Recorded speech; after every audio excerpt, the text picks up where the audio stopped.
Почитувани граѓани, почитувани медиуми. Власта во заминување на СДСМ и на Зоран Заев од ден во ден влегува во се поголем криминал. Нема ден, а да нема некој криминален тендер или скандал поврзан со корупција. Вчера имавме можност во медиумите да видиме сериозни индиции за криминал од страна на власта во заминување во Министерството за внатрешни работи преку набавката за пасоши и лични документи. Се работи за сомнеж за криминал во висина од околу 20 милиони евра и корупција во проценета вредност од над 12,5 милиони евра. Целата постапка е со сомнеж за криминал и надвор од законите, односно се работи за незаконска постапка за јавна набавка која што е подложна на кривична одговорност согласно кривичниот законник на Република Македонија. Почитувани, СДСМ се исклучиле договор со фирмата Веридос за набавка на пасоши во периодот и документи за лична идентификација во периодот од 1 јануари 2020 година до 31 декември 2021 година во вредност од 20 милиони евра, поточно околу 19 милиони и 600 илјади евра. Каде е тука сомнежот за криминал?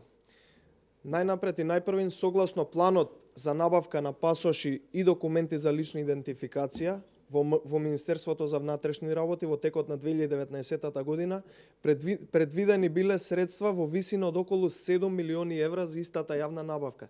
Заведнаш потоа, единствениот понудувач, фирмата Веридос, да побара сума од околу 20 милиони евра или поточно 19 милиони евра 681.666 евра.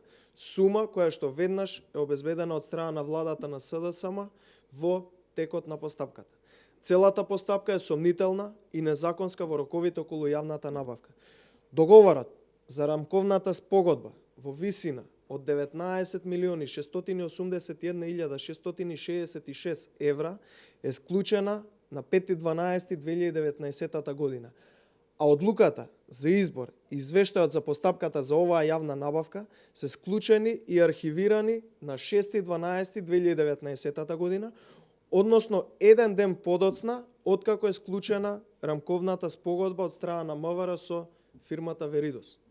По логика на нештата, но и според законите и сите процедури во Република Македонија, најпрвен треба да се донесе одлука за избор, па потоа да се потпишуваат договори и рамковни спогодби за висина на сума.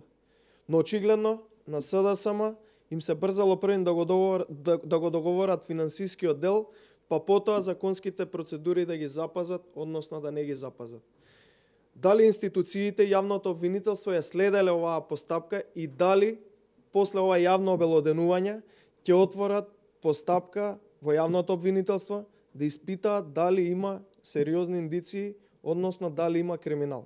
Дали конечно јавното обвинителство ќе се разбуди, ќе се охрабри и ќе поведе постапка за овој случај каде што пред очите на целата јавност се случува криминал во милионска сума. Почитувани, времето на СДСМ и на Зоран Заев помина. Сега доаѓа време кога треба се сноси одговорност за се што е направено. Доколку тоа не се случи сега до 12 април, ќе се случи после 12 април. Но сите знаат и мора да признаеме дека Зоран Заев и СДСМ се виновни за поразите, за измамите на граѓаните и за целиот криминал кој што е направен изминативе 3 години. На 12 април следува одговорност која што ќе сноси Заев најпрвен со резултатот на 12 април, а веднаш потоа ќе сносат и одговорност сите инволвирани во криминал од институциите. Зоран Заев и СДСМ никогаш повеќе нема да и се повторат на Република Македонија и македонскиот народ. Благодарам.